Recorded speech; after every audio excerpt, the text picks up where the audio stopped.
Hello friends, welcome to my channel.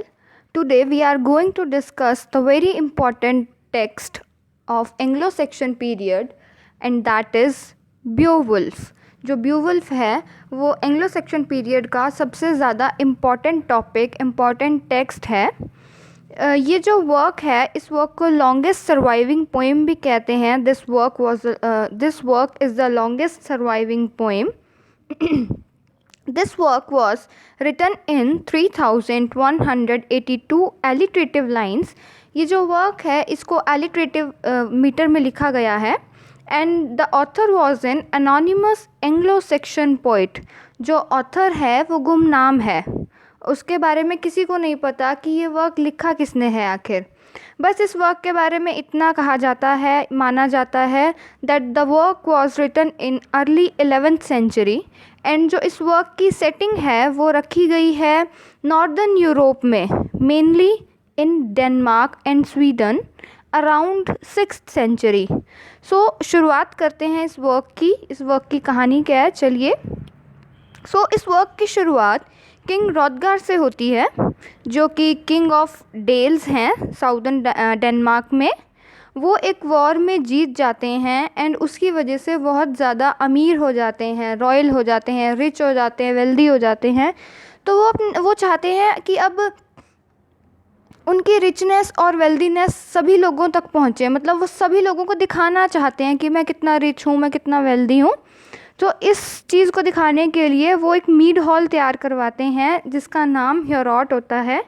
उस Mead hall में सभी लोग आ जा सकते हैं, मतलब उनके बारे में बात कर सकते हैं, आपस में नाच गा सकते हैं एंड मतलब गाना गा सकते हैं।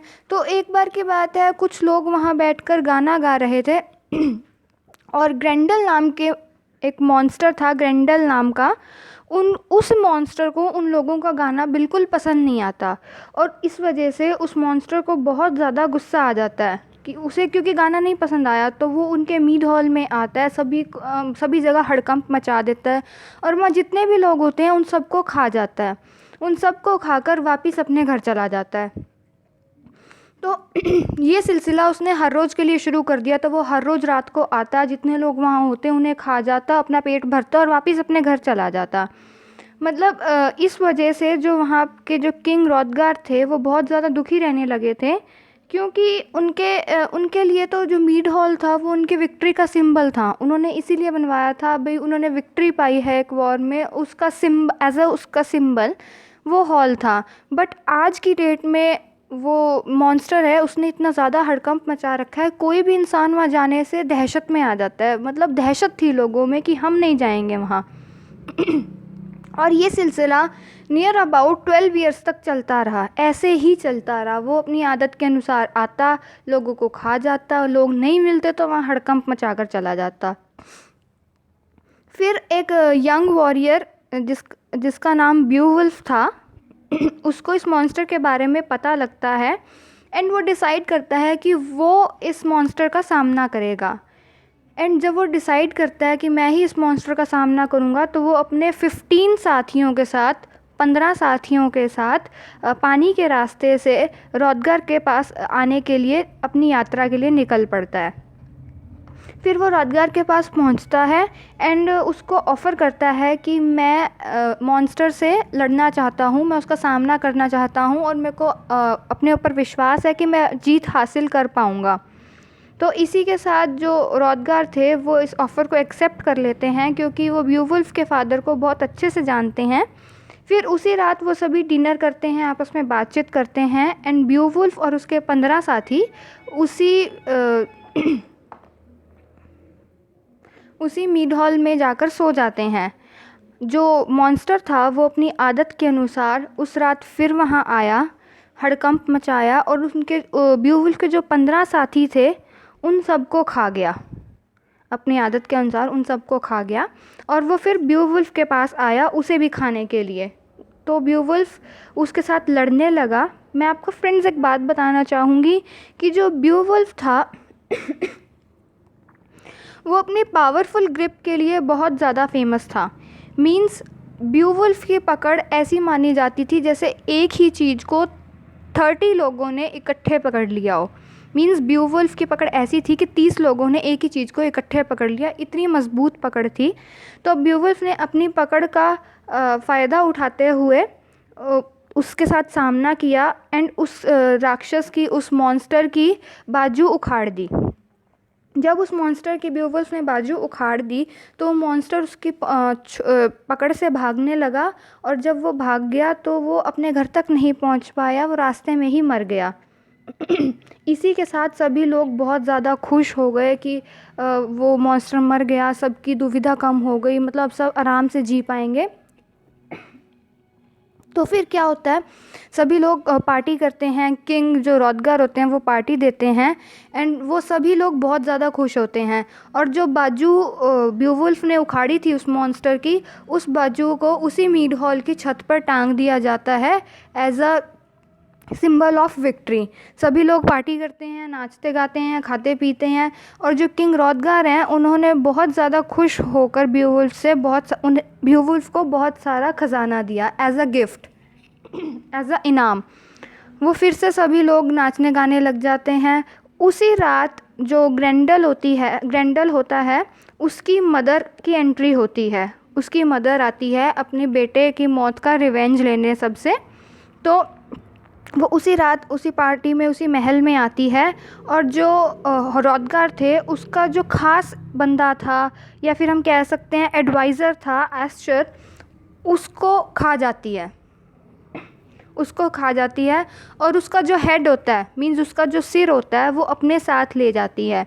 जब सुबह सबको इस बात का पता लगता है तो ब्यूवुल्फ और राजा की सेना, मीन्स रॉदगार की सेना, उसकी मदर का पीछा करते हैं और उसके ठिकाने तक पहुंचते हैं। जो उसकी मदर, ग्रेंडल की मदर थी, वो बॉटम ऑफ लेक में रहती थी, मीन्स पानी में रहती थी। वो वहाँ तक पहुँचते हैं एंड अब वो उसकी मदर को ढूंढने की कोशिश करते हैं, क्योंकि ब्यूवुल्फ इसकी मदर को भी ख़त्म करने के लिए निकला था। फिर वो बॉटम ऑफ लेक तक जैसे ही पहुंचते हैं तो ब्यूवुल्फ सोचता है कि अब मुझे पानी में जाना है। जैसे ही वो पानी में डुबकी लगाता है तो उसे एस्चर का हेड मिलता है, जो वो अपने साथ ले गई थी, जो ग्रेंडल की मदर अपने साथ ले गई थी। उसे देखकर ब्यूवुल्फ बहुत ज़्यादा दुख में आ जाता है। उसे बहुत ज़्यादा गुस्सा भी आता है कि उसके साथ का एक इंसान था जिसको इतनी बेरहमी से उसकी ग्रेंडल की मदर ने मार दिया। तो वो बहुत ज़्यादा गुस्सा हो जाता है और पक्का निश्चय कर लेता है कि अब तो मैं उसकी माँ को बिल्कुल नहीं छोड़ूंगा, मैं हरा के ही रहूँगा। तो वापस वो पानी में डुबकी लगाता है और उसकी मदर को ढूंढने निकल पड़ता है। जैसे ही उसकी माँ उसे मिलती है, वो उससे लड़ना शुरू कर देता है एंड सामना करता है उसका, और उन दोनों की लड़ाई होती है एंड आखिरी में ब्यूवुल्फ तलवार से उसकी माँ की गर्दन काट देता है। इसी के साथ ग्रेंडल की मदर की भी डेथ हो जाती है और ब्यूवुल्फ फिर से जीत हासिल कर लेता है। सभी लोग फिर से बहुत ज़्यादा खुश होते हैं। फिर से उसकी विक्ट्री मनाई जाती है, फिर से पार्टी होती है एंड फिर अब बात ये आती है कि ब्यूवुल्फ चलने की तैयारी करता है, वापस अपने वतन जाने की तैयारी करता है, जिसकी वजह से सभी लोग बहुत ज़्यादा सैड हो जाते हैं कि ब्यूवुल्फ ने हमारी इतनी ज़्यादा मदद करी। एंड सभी लोग इस वजह से बहुत ज़्यादा सैड हो जाते हैं कि अब ब्यूवुल्फ अपने वतन वापस जा रहा है। लेकिन उसने तो अपने वतन वापस जाना ही था, तो वो अपने वतन वापस जाने के लिए निकल पड़ता है और वो अपने वतन वापस जाता है अपने अंकल हाइजलैक एंड आंट हाइज्ड के पास। वो इन दोनों के पास वहाँ पहुँचता है। उसका बहुत अच्छे से स्वागत किया जाता है उसके अंकल द्वारा, और हाइजलैक जो अंकल थे उसके, वो ब्यूवुल्फ को एक तलवार गिफ्ट करते हैं, एक स्वॉर्ड गिफ्ट करते हैं। क्यों भाई बेटा तू बहुत अच्छा काम करके आया, इसलिए उसे एक तलवार गिफ्ट करते हैं। कुछ टाइम बीत जाता है एंड कुछ टाइम बाद हाइजलैक जो ब्यूवुल्फ के अंकल थे, उनकी डेथ हो जाती है। तो नियमानुसार जो हाइजलैक के बेटे हैं, अब उन्हें गद्दी पे बैठना था, बट हाइजलैक के जो बेटे थे वो बहुत ज़्यादा एज में छोटे थे और वो राजपाट संभालने के योग्य नहीं थे अभी। इसलिए जो ब्यूवुल्फ थे उन्हें सारा राजपाट संभालना पड़ा एंड नियर अबाउट 50 साल तक ब्यूवुल्फ ने वहाँ पर राज किया। अब जो ब्यूवुल्फ हैं वो बूढ़े हो चुके हैं, बहुत ज़्यादा बूढ़े हो चुके हैं, और एक बार की फिर इन ब्यूवुल्फ जिस क्षेत्र के राजा थे उस क्षेत्र में एक बार एक चोर ने जो ड्रैगन था वहाँ पे उसके ख़जाने में से एक कप चुरा लिया, जिसकी वजह से वो ड्रैगन बहुत ज़्यादा गुस्सा हो गया, मतलब बहुत ज़्यादा गुस्सा हो गया। और अपने गुस्से की वजह से वो कभी इधर कभी उधर, कभी इधर कभी उधर आग लगानी शुरू कर दी, अपने मुंह से आग छोड़ने लगा। इसी में जो ब्यूवुल्फ का मीड हॉल है वो भी जलकर भस्म हो गया। और लेकिन वो ड्रैगन काबू में नहीं आया, वो हर जगह आग लगा रहा, परेशान कर रहा लोगों को। और ये बात जब ब्यूवुल्फ को पता लगती है तो वो फिर से ठान लेता है कि मैं इस ड्रैगन को ख़त्म कर दूंगा। लेकिन जो ब्यूवुल्फ था अब बहुत ज़्यादा बूढ़ा हो चुका था, फिर भी उसने यही निर्णय किया कि मैं अब भी लड़ूंगा। फिर वो अपने मंत्री विगलेफ और 10 वॉरियर्स के साथ लड़ने जाता है ड्रैगन से। लेकिन जब वो वहाँ पहुँचते हैं, ड्रैगन के ठिकाने पे पहुँचते हैं, तो जो 10 वॉरियर होते हैं वो ड्रैगन को देखकर डरकर भाग जाते हैं और खाली विगलेफ और ब्यूवुल्फ वहाँ रह जाते हैं। और विगलेफ की मदद से ब्यूवुल्फ ड्रैगन पर जीत हासिल कर लेते हैं, ड्रैगन को मार देते हैं। और इसी के साथ ड्रैगन मर जाता है। और ड्रैगन के मारने के चक्कर में ब्यूवुल्फ खुद भी बहुत ज़्यादा घायल हो जाते हैं, क्योंकि वो ऑलरेडी बूढ़े तो हो ही चुके थे, इसी वजह से वो ज़्यादा घायल हो जाते हैं। एंड विगलेफ की गोद में होते हैं वो, एंड उसे कहते हैं कि मेरे बाद राजपाट तू ही संभालेगा, तू ही इसी गद्दी के लायक है। एंड वो विगलेफ को ये भी बताते हैं कि उनके मरने के बाद वो उसकी समाधि कैसे बनाए। तो इसी के साथ उसके बाद ब्यूवुल्फ मर जाता है और फिर विगलेफ रूल करता है वहाँ पर, राजा बन जाता है। और वो ब्यूवुल्फ की समाधि वैसे ही बनाता है जैसा ब्यूवुल्फ की इच्छा थी। और जो धोखेबाज जो 10 वॉरियर्स थे उन धोखेबाजों को सज़ा देता है कि तुमने एट ए टाइम अपने राजा को धोखा दिया, जो इतना अच्छा राजा था उसको धोखा दिया, उन सबको सज़ा देता है। एंड इसी के साथ हमारी जो पोएम है, जो हमारा टेक्स्ट है, ये ख़त्म हो जाता है। इसकी स्टोरी यही थी। एंड मैं आपको फ्रेंड्स ये भी बताना चाहूँगी, this full poem survives in the manuscript known as Nowell codex located in the British Library में इसे आज भी पाया जाता है। And Beowulf influenced writers like W.H. Auden, Ted Hughes, C.M.S. Heaney, ये जो 3 राइटर थे ब्यूवुल्फ वर्क से बहुत ज़्यादा इन्फ्लुएंस हुए थे। सो इसी के साथ हमारा ब्यूवुल्फ वर्क आज ख़त्म होता है। अगर आपको कोई क्वेरी है तो प्लीज़ मुझे कमेंट सेक्शन में कमेंट कर बताइए। And if you like my video so please subscribe, like and share my channel, and thank you friends.